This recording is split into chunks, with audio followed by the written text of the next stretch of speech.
How big a blow is this for Angela Merkel? It seemed that some of the objectors, particularly in the Baltics or in the East, were either objecting to the idea of meeting Putin or objecting to the way that this was introduced late in the day to the agenda. So how do we interpret it? Yes, Anna, look, it was a public defeat for Angela Merkel. She did look disappointed yesterday, and as she was coming out of that building where European leaders met yesterday, the whole day, she did say, I would have preferred a different outcome, but this is what we have to work with. Now, the vast majority of European leaders in that debate yesterday, except for Angela Merkel and Emmanuel Macron, believed that the timing of a potential meeting with Vladimir Putin now would seem off, that it would send the wrong message, and also contradicts the line that's been pursued by the European Union in the past few weeks, especially after that plane was hijacked by Belarusian authorities. Having said that, this is not just about Angela Merkel. It is, to some extent, a defeat for Emmanuel Macron. He is one of the leaders that repeatedly says we have to learn how to deal with Russia. This is a country that geographically is in Europe, is too big to ignore. Yes, the sanctions should stay on, but also that communications channel needs to be open. But as I said, for a number of leaders, especially the Baltics and the Eastern European countries, this was simply a no-go.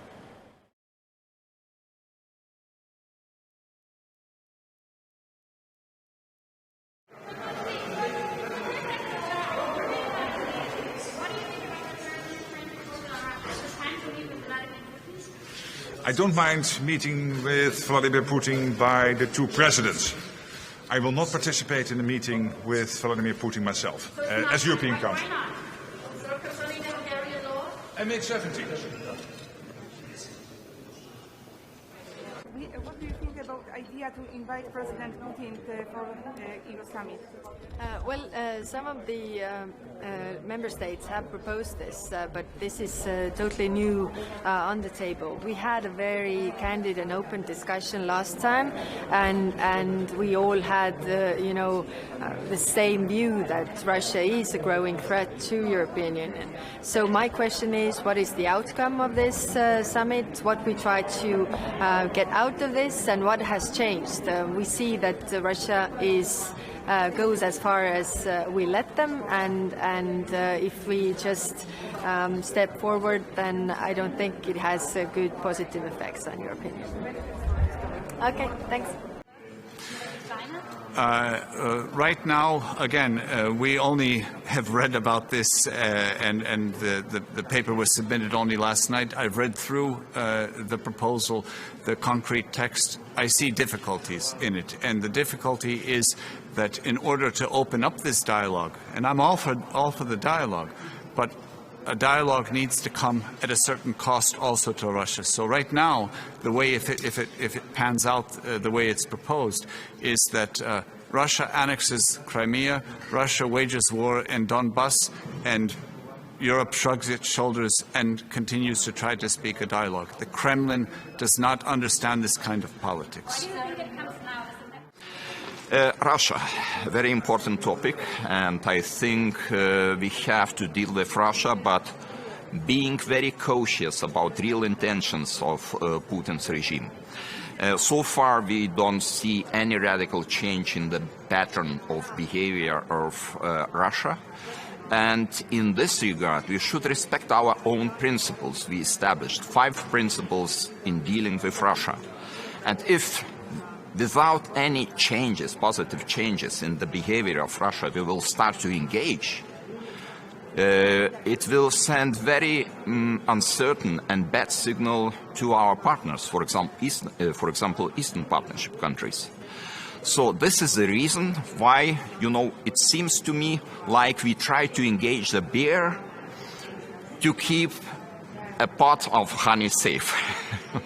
So this is a real sense of what is going on right now.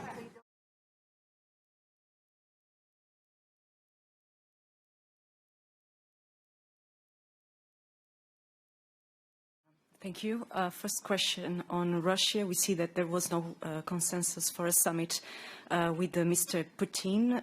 Nevertheless, this was discussed. Why was it so important to have this kind of summits? What are the advantages? Is it because the communication as it is now is not enough? And for instance, President Michel, he spoke to Mr. Putin twice since March. Was it not fruitful? Are not phone calls enough? So actually, do you think in the near future we will have such a kind of summit? Merci. Peut-être d'abord un mot sur la... Thank you. Perhaps I could start by saying something about Russia. Could I just repeat that we had a very in-depth debate yesterday evening, and that serves as the basis in order to try to clarify, based on unity and the strength of unity, the principles on which we want our relations with Russia to be based. And I repeated once again that we strongly condemn the disruptive and illegal activities by Russia, and we reaffirmed once again that our sole aim will be the 5 principles, but we did feel, as part of the debate a month ago, that we can't simply respond whenever we are attacked or provoked. Rather, we must our aim must be to react more strongly in order to defend our values and our interests, and in order to provide more operational content to those 5 principles. And that's what we did at the meeting we had yesterday evening. Now, what are those commitments? First of all, to repeat that the implementation of the Minsk agreements is a fundamental condition in order to allow for a possible change of stance on the part of the European Union vis-à-vis Russia. Secondly, we feel that we need to be committed not just in the form of words and statements, but in the form of acts as well, to support the robust institutions in the Eastern Partnership and to enhance the cooperation capacity between the European Union and those countries.